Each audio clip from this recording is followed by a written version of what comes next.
Namaste, welcome to my channel Educate India. Here I am starting a new topic that related to center of mass.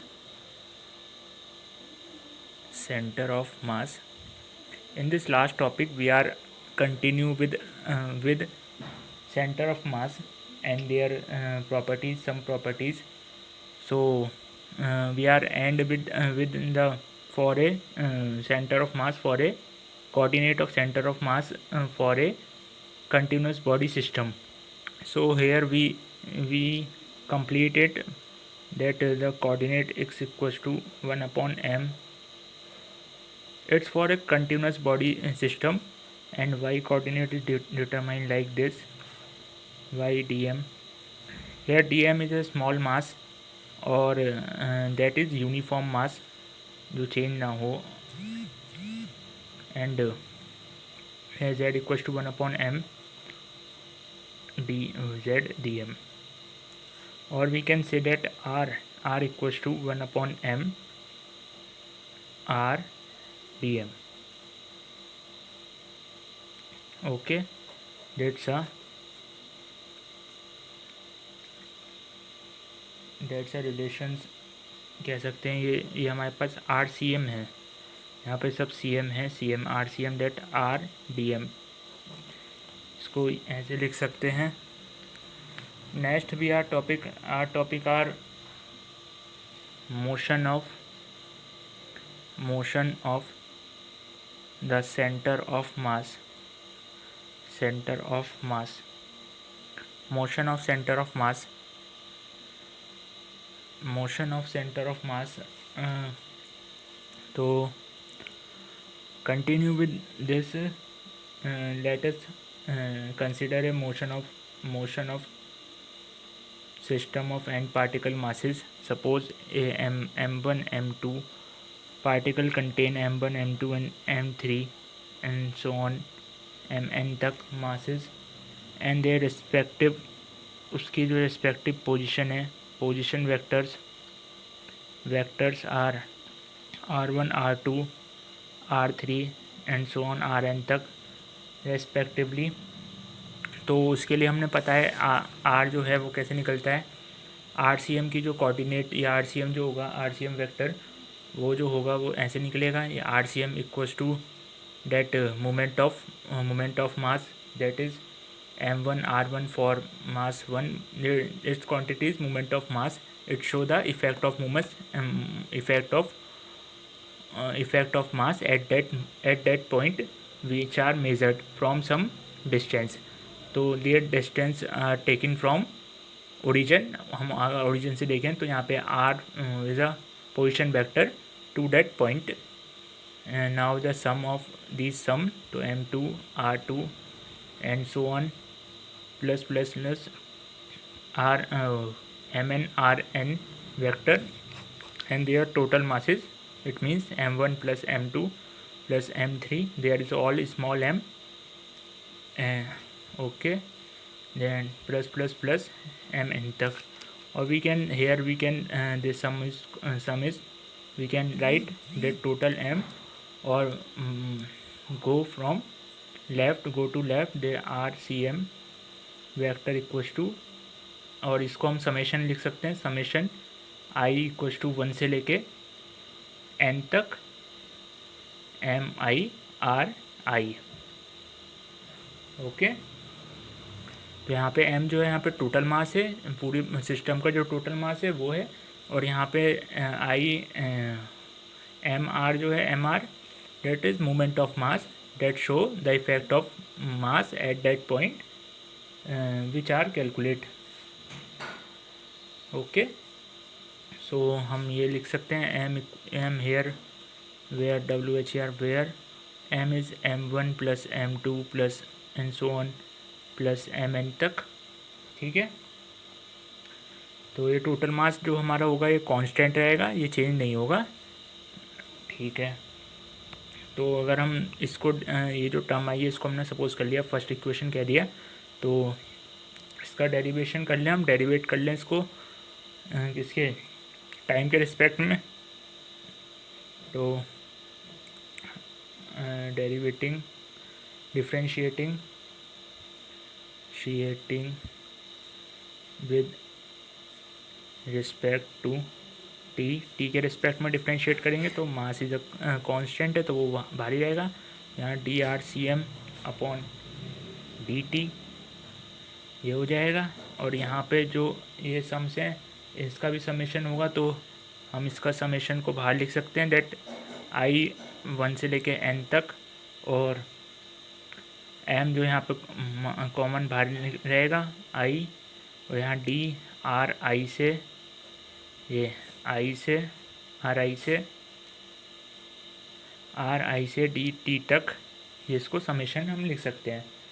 जब इसको अगर हम open करेंगे तो वो क्या आएगी वैल्यूज़ M, यहाँ पे सब स्मॉल m है, स्मॉल m M1 DR1 और RT and M2 DR2 upon RT and so on plus MN DRN upon RT। ऐसे हमारे पास वैल्यूज़ बन जाएंगी। तो और हम जानते हैं that here DRCM upon DRT ये क्या होगा, मतलब ये क्या है DR अपॉन डी, इसको हम DR अपॉन DT कहेंगे और RCM यहाँ पे CM भी है। तो मतलब ये क्या है, ये भी तो एक क्या है वेक्टर है, पोजीशन वेक्टर ही तो है भी एक। और ये उसका डिफ्रेंशिएट करते हैं तो हमारे पास क्या आती है, वेलोसिटी निकल के आती है किसी एक पॉइंट पे। किसी भी पोजीशन वेक्टर का डिफ्रेंशिएट करेंगे तो यहाँ पे वेलोसिटी निकल के आएगी। तो यहाँ वेलोसिटी के इक्वल कर देंगे। तो यहाँ पे देख mv और वेलोसिटी किसकी, CM की, तो हम उसको लिखें ना लिखें एक ही बात है, क्योंकि यहाँ पे कैपिटल R ये शो कर रहा है, वहाँ पे हमने स्मॉल r लिए हैं, यहाँ पे कैपिटल R है, तो वो हमें कॉमन है, ऑब्वियस है कि वो सेंटर ऑफ मास को शो कर रहा है। तो यहाँ पे क्या आएगा दैट, तो यहाँ पे हमने V ली है, V यहाँ पे कॉमन सेंटर ऑफ मास को शो कर दिया, तो यहाँ पे हम M स्मॉल v लेंगे, small vi plus M small v ये सब वेक्टर प्लस इसका समेशन देयर MNVN वेक्टर तक। ओके। तो अगर हम वेलोसिटी निकालें कि सेंटर ऑफ मास की जो वेलोसिटी है, मोशन ऑफ सेंटर ऑफ मास पढ़ रहे हैं, तो अगर कोई ऑब्जेक्ट है, कोई सिस्टम है जिसमें नंबर ऑफ पार्टिकल्स हैं, सपोज़ करो ये सिस्टम है जिसमें नंबर ऑफ पार्टिकल है, मोशन कर रहा है किसी v वेलोसिटी से, तो हम इसका मोशन कैसे कैलकुलेट करेंगे, पहले हम सिस्टम का सेंटर ऑफ मास निकालेंगे। उसका जो ये लीनियर मोशन कर रहा है इस समय, तो उसका सेंटर ऑफ मास जो होगा, उसका जो मोशन होगा हम उसको कैलकुलेट करेंगे। तो उसको हमने जो मोमेंटम आया उसका क्या आया, mv अब मोमेंटम से हम उसकी वेलोसिटी निकाल सकते हैं, that velocity is define as m, इनका मोमेंट ऑफ वेलोसिटी है, ये क्या शो कर रही है, वहाँ पे मोमेंट ऑफ मास था वो, ये मोमेंटम है, मोमेंटम। तो यहाँ पे मोमेंटम mv2 प्लस mn तक, यहाँ सब में सम चल रहा है, mvn अपॉन में कैपिटल M, ये इसकी क्या है वेलोसिटी ऑफ सेंटर ऑफ मास। किसी सिस्टम का सेंटर ऑफ मास की हमने वेलोसिटी निकाल सकते हैं इस फॉर्मूले से। और ऊपर हम क्या लिख सकते हैं, दैट समेशन चल सकता है यहाँ पर, समेशन n I से n m I से vi तक, vi, तो हम अपॉन m कैपिटल M ये भी हम कह सकते हैं इसको। ठीक है, पेन खाली हो गया, चलो कोई बात नहीं। सपोज़ करो यहाँ पे जो एक्सटर्नल फोर्स है वो हमने कांस्टेंट ले लिया, या फिर एक्सटर्नल फोर्स जो है वो एक्सटर्नल फोर्स है ही नहीं, सपोज़ करो no external force, for no external force. तो यहाँ पे क्या हो गया, जब कोई एक्सटर्नल फोर्स नहीं है तो वो जब कोई एक्सटर्नल फोर्स नहीं है तो moment of a system is conserve. तो हमें पता है जो मोमेंट होता है,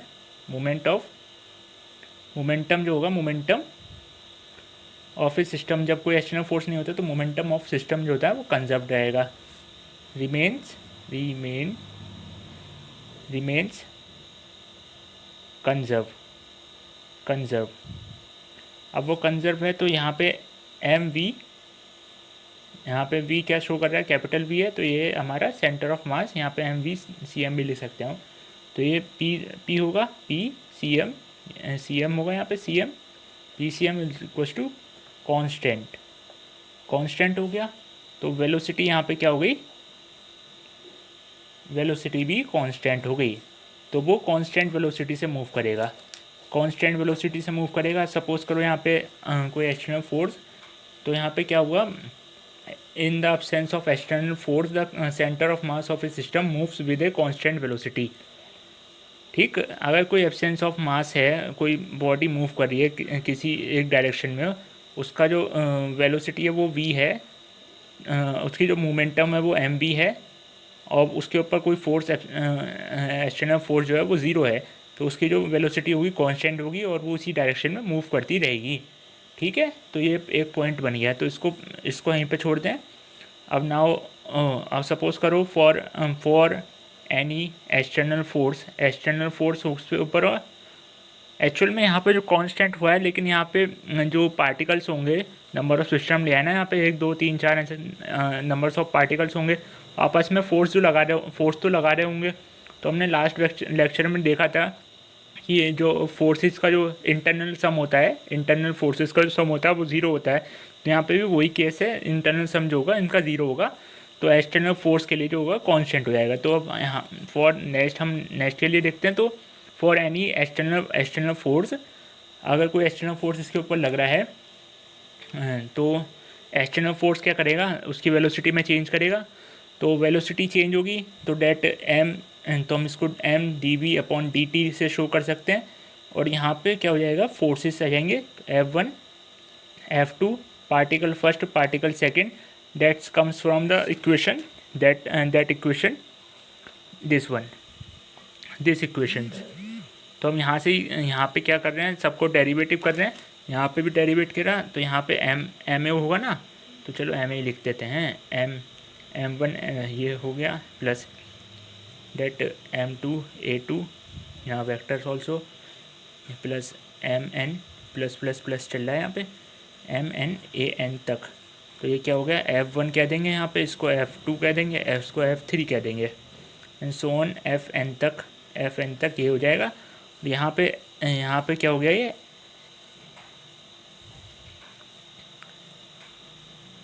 यहाँ पे क्या हो गया,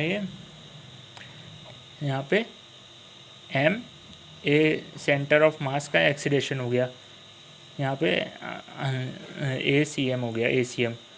तो यहाँ पे सेंटर ऑफ मास का acceleration of centre of mass equals to the forces, total number of forces. इसको हम क्या लिख सकते हैं, डेट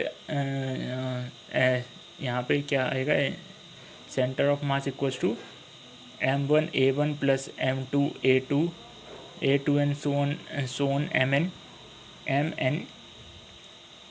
MN AN तक। ठीक है, तो ऐसे यहाँ तक हो गया। ठीक है, अब इसको हम न्यूटन्स लॉ से क्या लिख सकते हैं, न्यूटन्स लॉ, यहाँ पे न्यूटन्स लॉ के थ्रू हम इसको क्या लिख सकते हैं, एफ लिख सकते हैं। इनका जो समेशन है इसको हम F1 F2 F3 ये लिख सकते हैं, तो FN तक। और यहाँ पे क्या आएगा, CM। तो MCM इक्वल्स टू, यहाँ पे क्या लिख सकते हैं हम, F टोटल यहाँ पे कौन सा रहेगा, यहाँ पे इंटरनल सम जो हो जाएगा वो इंटरनल सम होगा वो ज़ीरो हो जाएगा, तो F टोटल आएगा यहाँ पे। तो इसको हम क्या लिख सकते हैं, F external also, F external की बात हो रही होगी यहाँ पे, सही है। तो F ये हमारे पास इक्वेशन बन गई। तो यहाँ न्यूटन्स लॉ अप्लाई हो गया, यहाँ पे जो सेंटर ऑफ मास होगा उसका मोशन के लिए हमारे पास ये इक्वेशन है। यहाँ पे M क्या दिखा रहा है यहाँ पे, where M is sum of total masses of particle and acceleration and their acceleration. यहाँ पे एक्सीलरेशन क्या है, सेंटर ऑफ मास की जो लोकेशन है, मतलब पोजीशन वेक्टर है, उस पे किसी पॉइंट पे एक्सीलरेशन उसका A है, ये एक्सीलरेशन A से दिखा रहे हैं। तो यहाँ पे सही हो गया, ये हमने यहाँ कंप्लीट कर लिया।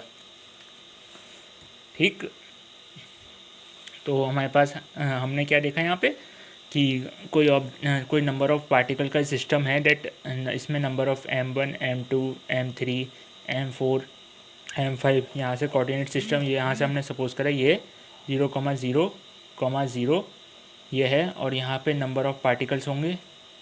तो इसकी जो पोजीशन वेक्टर्स हैं ये है, और हमने सपोज करा ये एक पॉइंट मान लिया जिस जो पोजीशन वेक्टर R शो कर रहा है, जो सेंटर ऑफ मास RCM है, RCM। अब इसको मोशन, इस ऑब्जेक्ट का मोशन हो रहा है इस डायरेक्शन में, तो ये RCM जो होगा ये मोशन करेगा इस डायरेक्शन में। तो इसका जो मोशन होगा उसको हम कह सकते हैं MA। उसका जो मोशन पे जो इस पे जो फोर्स लग रहा होगा उसको हम इसका डिनोट कर सकते हैं, वो F एक्सटर्नल के थ्रू लिख सकते हैं, that F external equals to this, यहाँ E एक्सटर्नल। तो यही है, इससे हम जो भी प्रॉब्लम्स होंगी इसके थ्रू हम सॉल्व कर सकते हैं। तो ये इक्वेशन इंपॉर्टेंट है, ये वाली जो है दैट, ये वाली इक्वेशन जो है F M V equals to m1 velocity plus m2 velocity momentum. तो यहाँ ये जो है टोटल मोमेंटम है p, और यहाँ पे p1 plus p2 plus p3 plus p4 and so on pn तक है ये, और n नंबर ऑफ पार्टिकल्स। तो ये जो इक्वेशन है ये एक्चुअल में बताती क्या है, ये एक्चुअल में यही तो मेन इक्वेशन है। मतलब जो उसका जो मोमेंटम है, वो जो उसका टोटल मोमेंटम है वो सम है उसके जो नंबर्स ऑफ पार्टिकल है उसका जो मोमेंटम है, उसके नंबर्स ऑफ पार्टिकल्स जो हैं उनके पास जो मोमेंटम है उसका अगर सम कर लें तो उसका टोटल मोमेंटम के इक्वल आएगा। ठीक है। और इसको rate of change of momentum जो होता है हमारे पास फोर्स होता है, तो ये फोर्स के इक्वल होगा। फोर्स यहाँ पे कौन सा है, एक्सटर्नल फोर्स, क्योंकि इंटरनल फोर्स का जो सम होगा वो जीरो होगा, तो यहाँ पे एफ एक्सटर्नल फोर्स लिख सकते हैं। तो मास यहाँ पे कांस्टेंट है, तो यहाँ वेलोसिटी का जो होगा वो dy/dt होगा। यहाँ पे एफ एक्सटर्नल दैट यहाँ पे आर सी एम आ जाएगा, यहाँ पे भी सी एम चल रहा है, दैट एम सी एम। तो ये जो हमारे पास ये बनी, ये एफ एक्सटर्नल जो होगा, अगर यहाँ पे जो m है वो हमारे पास समेशन ऑफ मासेस है, समेशन ऑफ मासेस, जिसको हम ऐसे लिख सकते हैं एम आई यहाँ पे i से लेके n तक समेशन ऑफ, और यहाँ पे a जो है a, यहाँ पे RCM का एक्सीलरेशन ऑफ RCM, मतलब acceleration of centre of mass, तो यहाँ CM लिख सकते हैं हम, CM सेंटर ऑफ मास का एक्सीलरेशन है। ये है टोटल कहानी। तो यहाँ तक पहुँचते हैं, बढ़िया है। तो only the external force govern the motion of the centre of mass. तो जो एक्सटर्नल फोर्स है वो वही मोशन कराएगा सेंटर ऑफ मास का, उसका खुद का मोशन जो होगा, मतलब खुद वो मोशन नहीं करेगा। तो उसके लिए हमने ये इक्वेशन लगानी है। यहाँ पे एक्सटर्नल फोर्स आ रहा है, इसलिए यहाँ पे न्यूटन्स का सेकेंड लॉ लग पा रहा है। ओके, ये चैप्टर आज हमारा कंप्लीट हो गया। ये लास्ट टॉपिक था इस चैप्टर का। आपको अच्छा लगे, अच्छा क्या मतलब वीडियो को थ्रूली चेक करें, सारे वीडियोस मतलब अच्छे से मैंने बनाए हैं, आप चेक करें। ये बीएससी फर्स्ट सेमेस्टर का सिलेबस है। यहाँ पे हम सेकंड चैप्टर स्टार्ट करेंगे कल से। तो कंजर्वेशन ऑफ लीनियर मोमेंटम, शायद हमने conservation of momentum, conservation and ये हमने पढ़ रखा है लीनियर मोमेंटम, तो उसको हम नहीं पढ़ रहे हैं। तो P को यहाँ पे क्या लिख सकते हैं, P equals to that M V C M. यहाँ पे V C M centre of mass, यहाँ पे ये इम्पॉर्टेंट है, that sum of momentum of an particle of a system is the total momentum of a system, and the force which are applied on a system that only moves that only for only govern the motion and determined by the center of mass of a system। सही है। तो यहाँ से हमने पढ़ लिया सब कुछ, ठीक, और ये कुछ हमने पढ़ लिया था। और centre of mass for a continuous body system के लिए हमने पता है डेट 1/m, यहाँ पे r जो होगा पोजीशन वेक्टर dm, ये हमें पता है ऑलरेडी। यहाँ पे पीछे मैंने कैपिटल R ही लिखा था, तो वो भी ठीक है। यहाँ पे बस कैपिटल R लिख रहे हो तो यहाँ RCM लिखना, स्मॉल r लिख रहे हो तो वो पोजीशन वेक्टर खुद ही है, वरना यहाँ पे भी CM लिख सकते हो, कोई प्रॉब्लम नहीं है। ठीक है। तो यहाँ पे ये जो स्मॉल मास है लोकेटेड, ये जो मास है ना ये लोकेटेड इस पोजीशन पे है, उसको हम निकाल लें, उसको समेशन कर दें। ये यहाँ पे समेशन ही तो है, ये इंटीग्रल क्या दिखाता है, समेशन दिखाता है। उसको हम समेशन कर दो, सपोज करो ये स्मॉल मास डी एम यहाँ पे है किसी एक पोजीशन पे, यहाँ पे आर वेक्टर के लिए। अब ये यहाँ पे नंबर्स ऑफ हैं, मतलब यही जो है आर वेक्टर पे है, और इसको ही हम अगर सम कर दें, इसको ही सम अप कर दें, मतलब यहाँ पे भी, यहाँ पे भी, यहाँ पे भी, तो ऐसे करके इसके सम कर दें हम, ऐसे यहाँ पे निकाला, अभी इसको यहाँ पे ऐसे ऐसे सम कर दो, तो इसका जो समेशन आएगा और उसको 1/r 1/m जो टोटल मास है उससे डिवाइड कर देंगे, तो उसका लोकेशन ऑफ सेंटर ऑफ मास पता चल जाएगा। That is the position vector, उसका पोजीशन वेक्टर हमें पता चल जाएगा। ठीक है, तो अगर इनके कोऑर्डिनेट्स पता करने हैं तो वो भी हमारे पास पता है। डेट 1/m यहाँ पे x dm, और y के लिए भी सिमिलर है, सेंटर ऑफ मास को ये डेट y c dm, तो ये भी सब पता है। ठीक है, 2 पार्टिकल सिस्टम के लिए वेलोसिटी का जो फॉर्मूला होता है, अगर 2 पार्टिकल सिस्टम है तो वहाँ पे वेलोसिटी का फॉर्मूला हमने यहाँ पे क्या निकाला था, उसके सिमिलर ही हम निकाल सकते हैं। दैट मोमेंटम, तो p1 momentum of p2 plus p1 upon total mass, इसको ऐसे निकाल सकते हैं।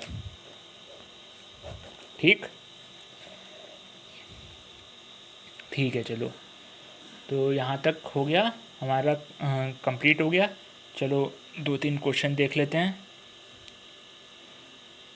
तो इसके ऊपर नहीं है क्वेश्चन, लास्ट सम लेक्चर्स के ऊपर है, तो स्टार्टिंग करते हैं पहले क्वेश्चन की। पहला क्वेश्चन कहता है हमारे पास, first question, calculate the pseudo force and the total force acting on a freely fall body of mass. तो यहाँ पे मास दे रखा है, पहला mass 2 kg with a reference of a frame moving with a downward acceleration of 2 centimetre. तो यहाँ पे a की वैल्यू क्या है, डाउनवर्ड है, तो g, a की वैल्यू डाउनवर्ड है तो a equals to 2 metre per second square. ठीक है, तो हाँ, हमें तो इसमें क्या पता होना चाहिए, जब डाउनवर्ड मोशन कह रहा है, वो डाउनवर्ड एक्सीलरेशन कह रहा है, तो यहाँ पे डाउनवर्ड एक्सीलरेशन के लिए टूवर्ड्स द ग्रेविटी जा रहे हैं, तो वहाँ पे पॉजिटिव रहेंगे उसको, और अपवर्ड के लिए हम निगेटिव लेते हैं। तो ये डाउनवर्ड एक्सीलरेशन है, तो यहाँ पे एक्सीलरेशन क्या होगा, पॉजिटिव रहेगा। ठीक, तो आसान सा क्वेश्चन है। तो स्यूडो फोर्स का हमारे पास फॉर्मूला क्या होता है, स्यूडो फोर्स क्या होते हैं, पहले तो pseudo force that depends upon the frame, और वो होते नहीं है एक्चुअल में, फ्रेम के ऊपर डिपेंड करते हैं। तो यहाँ पे जो फोर्सेज होगा वो डिपेंड करेगा फ्रेम के ऊपर, तो वो जो फ्रेम के ऊपर डिपेंड करेगा, तो यहाँ पे स्यूडो फोर्स किसके लिए निकलेंगे, जब नॉन एक्सीलेटिंग फ्रेम होगा, मतलब जो एक्सीलेटिंग फ्रेम होगा उसके लिए तो निकलेंगे स्यूडो फोर्स।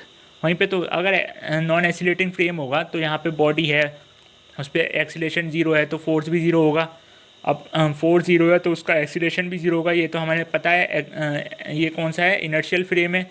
अब स्यूडो फोर्स किसके लिए निकाले जाते हैं, नॉन इनर्शियल फ्रेम के लिए होते हैं, तो नॉन इनर्शियल के लिए होंगे NON, नॉन इनर्शियल फ्रेम के लिए होंगे inertial frame, non inertial frame के लिए होते हैं ये। तो इसके लिए क्या फॉर्मूला हमें पता था, इसके लिए जो फॉर्मूला बनेगा वो F इक्वल्स टू, अब जो ये टूवर्ड्स क्या होगा यहाँ पे, तो डेट, तो यहाँ पे जो, तो F इक्वल्स टू हमें पता है, F इक्वल्स टू M होता है। तो फोर्स के लिए तो फॉर्मूला हमें यही पता है, F इक्वल्स टू M होता है। ठीक है, तो यहाँ पे एक्सीलरेशन किसका लेना होगा, हमें यहाँ पे एक्सीलरेशन चाहिए होगा फ्रेम का, तो रिफरेंस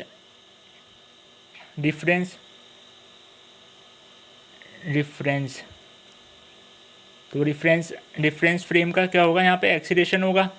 तो एक्सीलरेशन किसका लेंगे यहाँ पे, तो इसको हम क्या ऐसे डिनोट कर सकते हैं, ए नॉट से। तो यहाँ पे एम मास किसी भी ऑब्जेक्ट, कोई सपोज करो एक फ्रेम में ये ऑब्जेक्ट यहाँ रखा है डेट, तो यहाँ ये फ्रेम जो है रोटेट कर रहा है या मूव, यहाँ पे रोटेट नहीं कर रहा है, यहाँ पे उन्होंने साफ साफ किया है डाउनवर्ड मूव कर रहा है। तो यहाँ पे डाउनवर्ड मूव कर रहा है सपोज करो, तो ये डाउनवर्ड मूव कर रहा है, तो यहाँ पे जो इसका एक्सीलरेशन है डाउनवर्ड मूव कर रहा है। देखो क्वेश्चन को ध्यान से पढ़ना, क्वेश्चन मैं तुम्हारे को लिख देता हूँ क्या कह रहा है पूरा क्वेश्चन, हम ज़्यादा बड़ी वीडियो नहीं करेंगे। तो पहला क्या क्या बोला है इनने, कैलकुलेट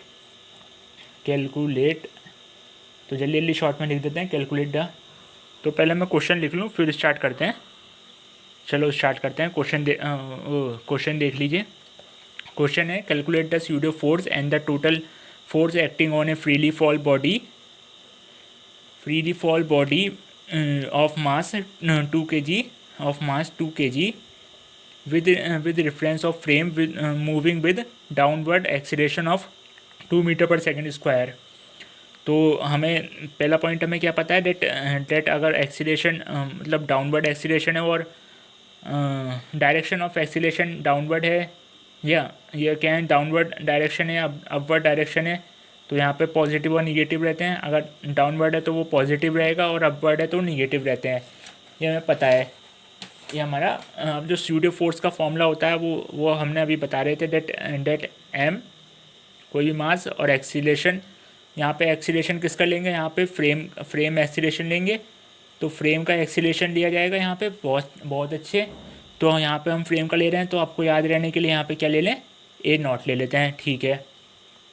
तो यहाँ पे मास हमारे पास क्या बोला है, जल्दी बताओ मास कितना बोला है, मास कितना बोला है। अगर ये कोई फ्रेम है, कोई सपोज करो ये हमने फ्रेम ले लिया, एक ऑब्जेक्ट यहाँ था और ये फ्रेम भी कहाँ डाउनवर्ड मूव कर रहा है, मतलब कि कहाँ मूव कर रहा है। अगर हमने एक्स वाई और ये जेड लिया है तो ये माइनस जेड में मूव कर रहा है, माइनस वाई में मूव कर रहा है ना। तो माइनस वाई के लिए यहाँ पे क्या होगा, यहाँ पे जो इसका जो पार्ट लिया जाएगा माइनस का लिया जाएगा, तो फोर्स जो होगा निगेटिव होगा या पॉजिटिव, डेट इज़ निगेटिव। तो यहाँ पे हम क्या लगा दें, निगेटिव लगा दें। तो यहाँ पे माइनस और मास कितना दे रखा है 2 kg, तो 2 kg लगा दो। और एक्सीलेशन कितना दे रखा है, यहाँ पे एक्सीलेशन किसका लेंगे, फ्रेम का। अब ये फोर्स यहाँ पे निगेटिव साइन यहाँ पे क्या शो कर रहा है, यहाँ पे डायरेक्शन शो नहीं कर रहा है, निगेटिव साइन ये कर रहा है कि उस पर फोर्स लग रहा है, तो उस पर फोर्स की डायरेक्शन में लग रहा है। अब जब वो नीचे जा रहा है, सपोज करो एक कोई ऑब्जेक्ट यहाँ पे है, उसके ऊपर फोर्स किस डायरेक्शन में लग रहा है, ये वो डायरेक्शन शो कर रहा है। तो यहाँ पे डायरेक्शन क्या है, निगेटिव मतलब ऊपर की साइड में कोई ऑब्जेक्ट ये है तो इस पर ऊपर की साइड में फोर्स लग रहा है, तो वो निगेटिव साइन के साथ लिखा जाएगा। तो यहाँ पे एक्सीलेशन की क्या है, एक्सीलेशन 2 मीटर पर सेकेंड, तो टोटल फोर्स कितना हो गया 4 माइनस का 4 न्यूटन, ओके। और हमारे पास क्या पता है, अगर ये टोटल फोर्स तो हमारे पास 4 न्यूटन हो गया, लेकिन जो ग्रेविटी है तो ये 4 न्यूटन क्या हो गया, डाउनवर्ड हो गया, डाउनवर्ड निगेटिव में आएगा तो डाउनवर्ड 4 न्यूटन डाउनवर्ड, क्योंकि निगेटिव में जा रहा है। दैट यहाँ पे क्या डायरेक्शन निगेटिव है, तो यहाँ पे निगेटिव जा रहा है, ठीक है। तो actual force on a body, अब ये कौन सा फोर्स था, यहाँ पे जो फोर्स था ये मतलब जो वहाँ पे जो फोर्स कैलकुलेट हो रहा है ये वो फोर्स था। तो एक्चुअल फोर्स जो बॉडी के ऊपर एक्चुअल में लग रहा होगा, जब वो बॉडी ऊपर से फ्रीली फॉल गिरेगी तो F=mg होगा। तो तो यहाँ उसको हम क्या कहते हैं, एफ नॉट कह लें उसको, जो एक्चुअल फोर्स होगा उसको F0 कह दिया, तो F=mg। तो g की वैल्यू हमारे पास पता है, यहाँ पर 2 × g की 9.8 metre per second square also is there. तो metre per second that is 2 8 जा कितने 16 एंड 1 कैरी, देन 2 18 प्लस 19, तो 19.6 न्यूटन, सही है। तो ये भी कहाँ है, ये भी डाउनवर्ड है, क्योंकि ये जो ग्रेविटी जो होगी वो पॉजिटिव रहती है डाउनवर्ड, ये हमें पता है। अगर ये फोर्स जो था यहाँ पे, ये फोर्स जो था इसके साथ निगेटिव हमें लगाना पड़ा, क्योंकि ये फोर्स कितना डाउनवर्ड वो एक्सीलेशन उसका क्या था डाउनवर्ड। तो यहाँ पे एक्सीलेशन जो है ग्रेविटी के अकॉर्डिंग नहीं लेते हम, यहाँ पे एक्सीलेशन अगर डाउनवर्ड है तो उसको नेगेटिव लेंगे और अपवर्ड है तो वो पॉजिटिव लेगा। लेकिन ग्रेविटी ऑलवेज कहाँ वर्क करती है, डाउनवर्ड। तो ग्रेविटी के अगेंस्ट जाते हैं तो हम नेगेटिव लेते हैं और ग्रेविटी के साथ रहते हैं तो पॉजिटिव लेते हैं। तो ये बॉडी नीचे की साइड में मतलब डाउनवर्ड मूव कर रही थी तो हमने पॉजिटिव लिया, तो यहाँ पे पॉजिटिव आया, तो ये भी डाउनवर्ड के लिए आया है, तो यहाँ पे डाउनवर्ड लिखेंगे। अब जो टोटल फोर्स होगा हमने वो बताना है, तो टोटल फोर्स क्या होगा, टोटल फोर्स किससे लिखा जाएगा, F=, तो इसको हमने क्या कहते हैं, F' कहते हैं यार, यहाँ पे टोटल फोर्स की बात कर रहे हैं। तो F' फ्रेम का फोर्स प्लस उसके ऊपर जो उसको अगर वो रेस्ट में रहता तो कितना फोर्स उसके ऊपर लगता, तो अब उसको क्या F0, मतलब कि जब वो रेस्ट में होता, अगर वो एक्सीलेटिंग है तो एक्सीलेटिंग फोर्स ये आ गया, और जब वो रेस्ट में होता तो रेस्ट का फोर्स क्या आ गया, टोटल फोर्स, इसको हम ऐसे डिफाइन करते हैं। तो नाउ अब इसको क्या हो गया, तो इसकी वैल्यू हमने क्या निकाली है, माइनस का 4 न्यूटन, इसकी वैल्यू क्या निकाली है 19.6 न्यूटन। तो अब टोटल फोर्स कितना आया, पॉजिटिव आया, पॉजिटिव आया है कितना 15.6 न्यूटन। ठीक है, तो पॉजिटिव आया है लेकिन कौन सा, मतलब पॉजिटिव आया लेकिन कौन सा रहेगा, इसकी फोर्स की डायरेक्शन क्या रहेगी, डाउनवर्ड, मतलब टूवर्ड्स द ग्रेविटी। तो इसको क्या कह देंगे, डाउनवर्ड, डाउनवर्ड, WARD, डाउनवर्ड। सही है। तो वीडियो काफ़ी लेंथी हो गई है, ऐसे कुछ क्वेश्चन मिलेंगे आपको, निपटा लेना है। सपोज़ करो दूसरा क्वेश्चन देख लो, 3 मिनट में एक क्वेश्चन सॉल्व कर सकते हैं तो हमारा बहुत अच्छा रहेगा। तो 3 मिनट में देखते हैं कर पाते हैं या नहीं हैं। Okay then, next question is that the position of a moving particle is at any instant is given by. तो हमारा पहला पॉइंट क्या है, जो पोजीशन वेक्टर है वो उसका गिवन है किसी एक इंस्टेंट पर, डेट ए कॉस थीटा आई प्लस ए साइन थीटा जे। ठीक है, and show that the force acting on it, तो उसके ऊपर फोर्स बताना है कितना होगा, is acting on it is conservative, वो कंजर्वेटिव फोर्स होगा या नहीं, and determine the potential function. तो 2 चीज़ें पूछी हैं, क्या पहला पॉइंट क्या है, कंजर्वेटिव फोर्स बताओ कि फोर्स कंजर्वेटिव है या नहीं, तो कंजर्वेटिव फोर्स बताना है कि जो फोर्स इसके ऊपर अप्लाई हो रहा है वो कंजर्वेटिव है या नहीं।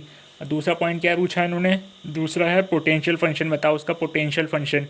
तो हमने दोनों के लिए पता है हमें क्या है, कंजर्वेटिव फोर्स के लिए, तो कंजर्वेटिव फोर्स के लिए हमें पता है क्या, del cross F equal to 0 निकाल दो। तो हमारे पास F del cross F equal to 0 निकालना है। तो पहले हमें फोर्स पता हो, तो फोर्स के लिए यहाँ पे पार्टिकल बोला है, तो पोजीशन बोली है सिर्फ हमारे पास, तो पोजीशन बोली है। तो भैया यहाँ तो बड़ा खेल है यार। तो है यार, क्या क्वेश्चन दे दिया, the position of a moving particle is at any instant is given by R. अच्छा, ए कॉस आई और ए साइन थीटा जे। ठीक है, तो फोर्स बताना है कंजर्वेटिव होगा या नहीं। ठीक है जी, ठीक है, ठीक है।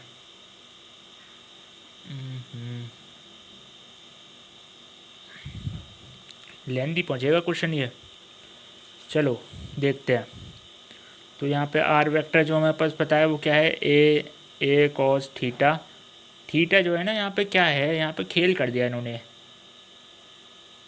थीटा जो है यहाँ पे, ये जो है थीटा, सपोज़ करो ये पार्टिकल यहाँ था और ये है, तो थीटा इन्होंने ये माना, सपोज़ करो।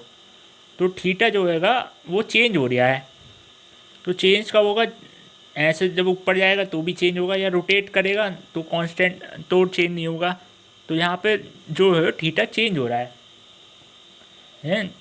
तो और थीटा जो होता है क्या होता है, ये थीटा वही तो होता है, एंगुलर डिस्प्लेसमेंट है ना थीटा, तो इससे ओमेगा टी लिख सकते हैं हम, या हमें पता है ओमेगा टी लिख सकते हैं। तो इसको हम ऐसे आर को किस में चेंज कर सकते हैं, A cos omega T I cap, ऐसा दिमाग लगाना पड़ेगा, क्वेश्चन हल्का नहीं है ये। चलो देखते हैं क्या होता है। एक तो पेन नहीं चल रहा यार, पेन ख़त्म हो गया भाई लोग, चलो फिर पेंसिल से देख लो। ए, अब पेन भी लेके आने पड़ेंगे, स्कूल से पार हो जाते थे पेन तो यार, कॉलेज में पार नहीं हो पा रहे। हाँ जी, ए साइन थीटा, यहाँ पे ओमेगा टी लिख सकते हैं, तो इसको मिटाने का भी ऑप्शन है हमारे पास। यहाँ पे क्या लिख सकते हैं, ओमेगा टी। ठीक है, यहाँ पे ओमेगा टी आई था, यहाँ पे जे लिखेंगे, जे कैप, ये लिख सकते हैं हम। ठीक, बहुत अच्छे। तो यहाँ पे ओमेगा क्या है, यहाँ पे एंगुलर वेलोसिटी है, तो हम उसको ऐसे लिख सकते हैं। सही है। तो अब अगर हम लीनियर वेलोसिटी की बात करें, अगर हमें क्या पता है, पोजीशन पता है, तो लीनियर वेलोसिटी क्या होती है, D R upon D T, हमें पता है। तो आओ फिर इधर देखो, अब इस पॉइंट पर जाओ, तो लीनियर वेलोसिटी क्या होगी। अब ये जो फ्रेम है, ये फ्रेम जो दे रखा है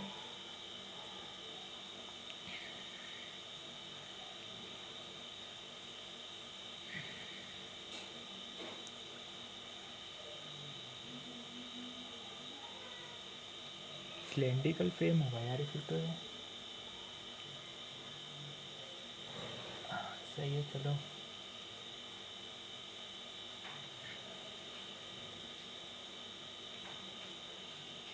और हमें ये भी पता है वी इक्वस टू होता है R R V cross R, ये हमें पता है, ये हमने पढ़ा था कहाँ पे, रोटेटिंग फ्रेम में पढ़ा था। तो यहाँ से हम ये लगा सकते हैं V equals to omega cross omega R, V equals to omega R हम लगा सकते हैं। वेलोसिटी यहाँ पे हमें पता है D R upon D T लिख लो, कोई वो नहीं पड़ता, D R upon D T that. और यहाँ पे ए यहाँ पे वो आर का हमने ए बाहर निकाल लिया, या चलो यहाँ पे ये रहने दो। यहाँ पे ये हमें ऐसा करना क्यों पड़ा, क्योंकि हमारे पास ये ओमेगा में फंक्शन है, मतलब हाँ ओमेगा में फंक्शन है, तो ये कांस्टेंट ले लिया हमने। तो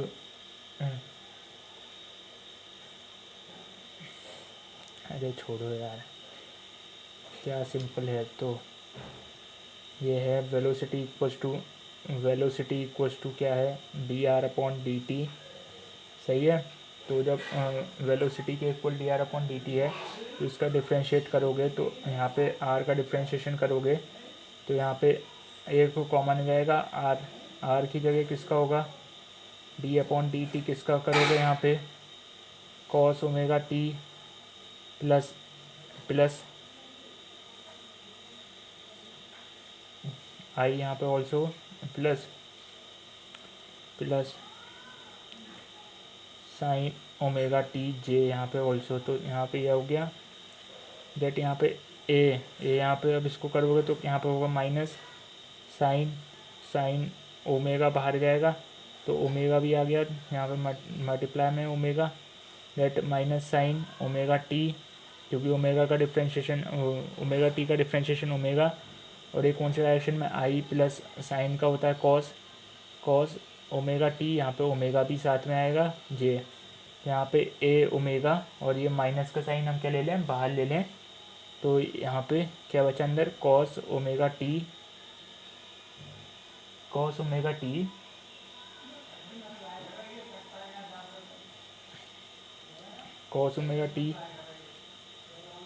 जे cap plus sine omega T के आई कैप, क्योंकि हमने माइनस बाहर ले लिया तो सही है। तो ये वेलोसिटी के इक्वल बना। अब हमें एक्सीलरेशन निकालना है तो वेलोसिटी का डिफ्रेंशिएट मारना पड़ेगा। तो यहाँ वेलोसिटी को एक बार और डिफ्रेंशिएट मारेंगे तो ये ए ओमेगा, तो ये बाहर आ गया ए ओमेगा और माइनस साइन, सही है।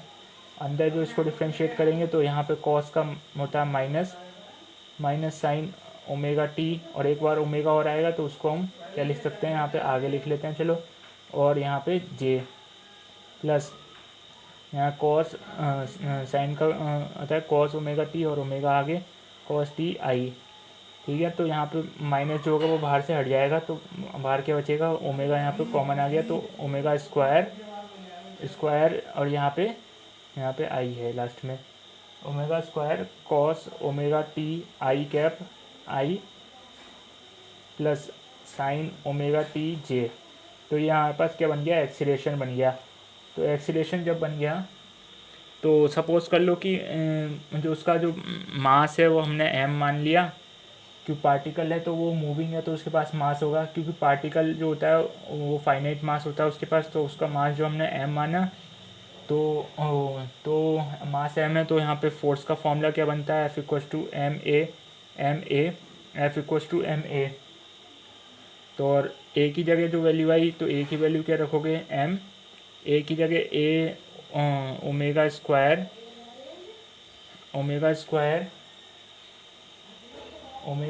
और ये जो फंक्शन बन सकता है ये तो वही आर बन गया अपना, तो इसको क्या लिख सकते हैं, आर, जो हम लेके आ रहे थे वही बन चुका वो, ठीक है,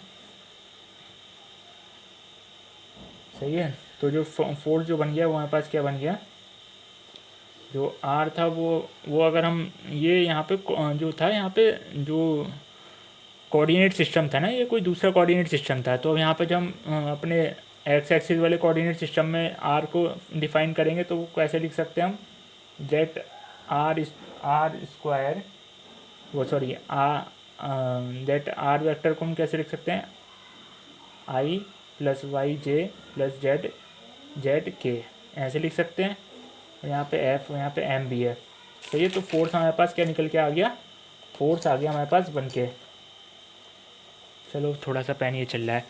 फोर्स हमारे पास ये बन के आ गया, फोर्स इक्वल टू हमारे पास that F equal to M A और एम, यार ये भी नहीं चल लिया तेरा नाम। यहाँ पे हम क्या करेंगे, चलो यहाँ पे देखते हैं। तो यहाँ पे f की जो वैल्यू बनी f इक्वस टू यहाँ पे क्या बन गया, f इक्वस टू क्या बन गया यहाँ पे,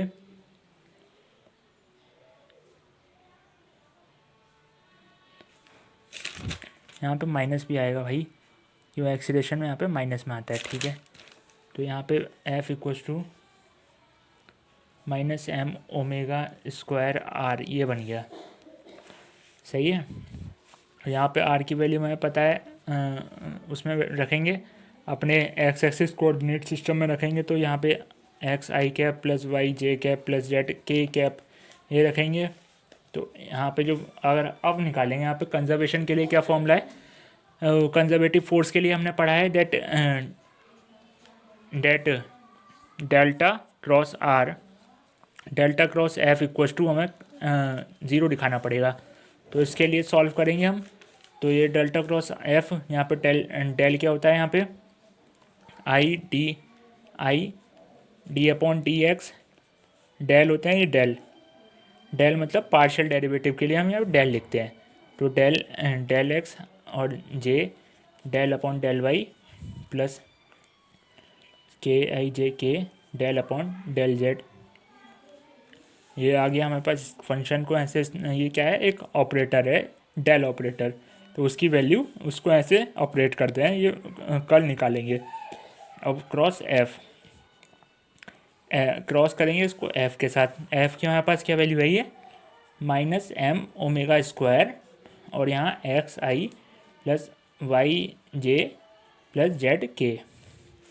तो हम इसको क्या करेंगे, किससे, मैट्रिक्स से सॉल्व करेंगे, डिटर्मिनेंट बना के सॉल्व करेंगे, आई जे के।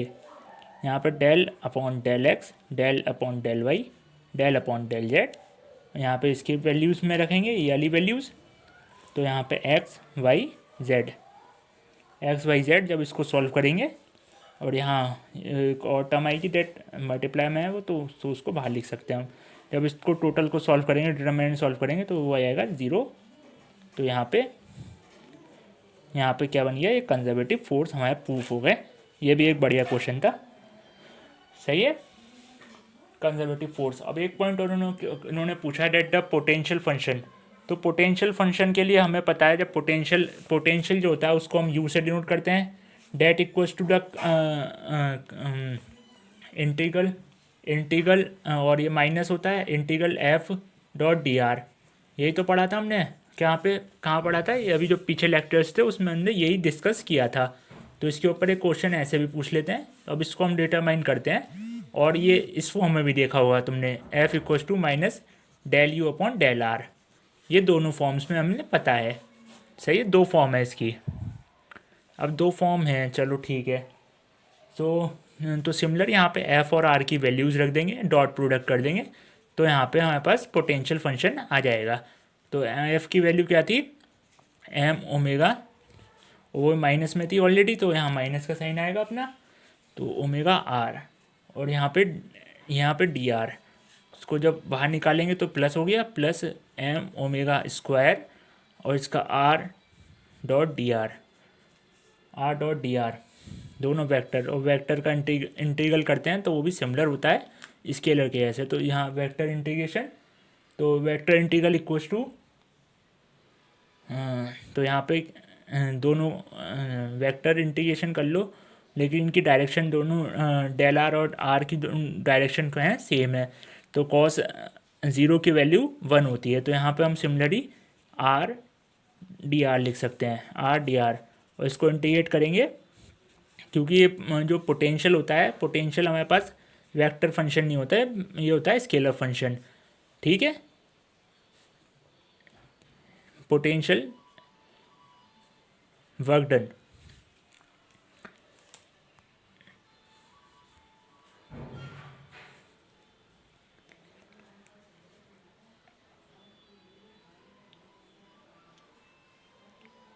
ठीक है,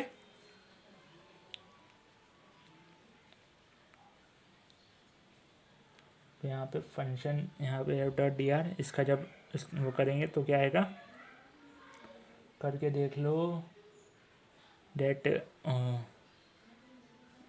आर स्क्वायर बाय 2, तो ये क्या बन गया, हाफ ओमेगा स्क्वायर एम के साथ M omega square R square, ये बन गया यू। तो ये वेक्टर फंक्शन बन गया। ठीक है, तो now thank you to all. हमने 2 क्वेश्चन कर लिए, बाकी आप लोग देख लेना। तो ऐसे इजी इजी क्वेश्चन है, ज़्यादा हार्ड नहीं है। थोड़ा सा कंसेप्ट क्लियर करिए, लास्ट की वीडियोस आप देखिए, सही रहेगा। तो जो अपने हिंदू कॉलेज के, मतलब जो रेगुलर कॉलेज के बच्चे हैं, उनके मिड टर्म्स भी आने वाले होंगे। तो मिड टर्म या फाइनल जो भी आते हैं होते हैं सीटी वगैरह, तो उसमें अगर ये चैप्टर आ रहा है तो ये यूनिट आ रही है, तो यूनिट हमारी कंप्लीट हो चुकी है। आप यहाँ से प्लेलिस्ट ऐड कर लीजिए और चैनल को सब्सक्राइब कर दिए। ठीक है, थैंक यू। तो आज हमने पढ़ लिया दैट, कहाँ से पढ़ा था हमने, यहाँ से स्टार्ट किया था। कंटिन्यूस बॉडी सिस्टम के लिए जो फोर्सेस मतलब सेंटर ऑफ मास होता है, कंटिन्यूस बॉडी सिस्टम है, उसके लिए हमने ये पढ़ा कि कोऑर्डिनेट्स निकाल सकते हैं, सेंटर ऑफ मास के कोऑर्डिनेट्स निकाल सकते हैं और उसको आर में भी डिफाइन कर सकते हैं। तो यहाँ पे वो आर यहाँ पे वेक्टर है, तो ये भी वेक्टर है, और इसको हम स्मॉल आर भी लिख सकते हैं, काफ़ी जगह आपने देखा होगा। फिर अगला टॉपिक हमने पढ़ा मोशन ऑफ सेंटर ऑफ मास, जहाँ पे हमने मोशन पढ़ा सेंटर ऑफ मास को, उसको डिफाइन किया मोमेंट की टर्म में, मोमेंटम की टर्म में, एंड मोमेंटम की और मोमेंट ऑफ मास को मोमेंटम की टर्म में हमने डिफाइन करा। उसके लिए फॉर्मूला आया, और momentum equals to M V होता है, दैट एम वी जो आया वो समेशन ऑफ मोमेंटम, मतलब जो टोटल मोमेंटम है वो summation of number of momentum of particles का आया, उसका जो टोटल था वो हमारे पास टोटल मोमेंटम आया। और सेंटर ऑफ मास की वेलोसिटी हम उसी से निकाल सकते हैं, दैट मोमेंटम को डिनोमिनेटर में लिखकर, और मोमेंटम को समेशन में हमने ऐसे लिख सकते हैं, दैट ओवर नाउ, और अगर कोई उसके ऊपर कोई भी बाहरी बल ना लग रहा हो तो उसका जो मोमेंटम होगा कंजर्व रहेगा, तो उसकी वेलोसिटी कांस्टेंट रहेगी, कंजर्व रहेगा तो वेलोसिटी कांस्टेंट रहेगी। तो अगर उसके ऊपर कोई एक्सटर्नल फोर्स लग रहा होगा तो उसका जो उसको हम न्यूटन्स लॉ से डिफाइन कर सकते हैं, उसके मोशन ऑफ सेंटर ऑफ मास पे न्यूटन्स लॉ हम अप्लाई करेंगे, जहाँ पे एक्सीलरेशन लेंगे सेंटर ऑफ मास का एंड टोटल मास लेंगे सिस्टम का, तो इक्वल्स टू कर देंगे फोर्स, टोटल फोर्स या फिर एक्सटर्नल फोर्स के इक्वल कर देंगे, जहाँ पे हमारे पास ये जो आई, ये इक्वेशन बन के आई थी, last one equation number that. ठीक है, सही है। तो यहीं पे हमने मोमेंटम जाना, और एक्सीलरेशन ये हमारे पास बन के आया, इसको हम अप्लाई करेंगे। यहाँ पे एक्सीलरेशन किसका है, फिर हमने यही दोबारा से बताया था दैट कंटिन्यूस बॉडी सिस्टम के लिए जो आर का जो फॉर्मूला होगा वो ये फॉर्मूला था। तो यहाँ पे पोजीशन वेक्टर के लिए, कंटिन्यूस पोजीशन वेक्टर के लिए आरसीएम का जो फॉर्मूला है वो ये था, ये हमें पता है। उसके कोऑर्डिनेट्स हमने ये 3 कोऑर्डिनेट्स हमने पढ़े थे। ठीक है, तो फिर एक क्वेश्चन करा, जहाँ पे जो क्वेश्चन आप देख सकते हैं, क्वेश्चन अच्छा रहा, किया था। ठीक है, बढ़िया क्वेश्चन निकला। तो यहाँ पे इस क्वेश्चन में आपको ये याद रखना है दैट जो यहाँ पे माइनस साइन है ये क्या शो कर रहा है, यहाँ पे frame of reference downward move कर रहा है, तो यहाँ पे माइनस साइन शो होगा, क्योंकि यहाँ पे क्या है, एक्स माइनस में वाई डायरेक्शन में मूव कर रहा है। तो हम माइनस साइन के साथ शो करेंगे उसको। ठीक है, या यूँ कह लो कि जो अगर ऑब्जेक्ट है तो उसके ऊपर जो अगर वो किसी भी फ्रेम में है तो उसके ऊपर जो फोर्स लगेगा वो उसके अपोजिट डायरेक्शन में लगेगा। ये कह सकते हो आप सिंपल लैंग्वेज में, जिस डायरेक्शन में उसका एक्सीलरेशन है उसके अपोजिट डायरेक्शन में फोर्स लगेगा, या ये कह सकते हो आप। ये आपके लिए ज़्यादा प्रिफर्ड है। ठीक है, ठीक है, चलो। तो ये डाउनवर्ड आया था, इसका आंसर हमारे पास आ गया था। फिर दूसरा क्वेश्चन हमने देखा जहाँ पे हमारे पास जो आर दे रखा था, जो कि दे रखा था ये साइन थीटा और कॉस थीटा की फॉर्म में। उसको हमने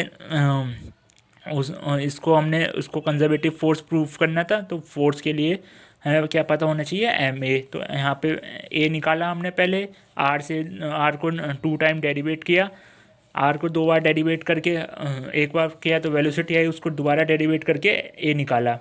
तो ए निकालने के बाद उसको फोर्स के फॉर्मूले में रखा, फोर्स के फॉर्मूले में रख के जो आर जो बना उसको हमने अपने रेगुलर कोऑर्डिनेट्स के अकॉर्डिंग एक्स आई वाई जे जेड के लिख लिया। और लिखने के बाद उसको हमने डिटर्मिनेंट बना के सॉल्व कर दिया कंजर्वेटिव फोर्स के लिए। और उसको जब सॉल्व करेंगे तो यहाँ पे इसके मल्टीप्लाई, इसके मल्टीप्लाई, इसके मल्टीप्लाई, इसकी मल्टीप्लाई, इसको सॉल्व करेंगे तो 0 आएगा।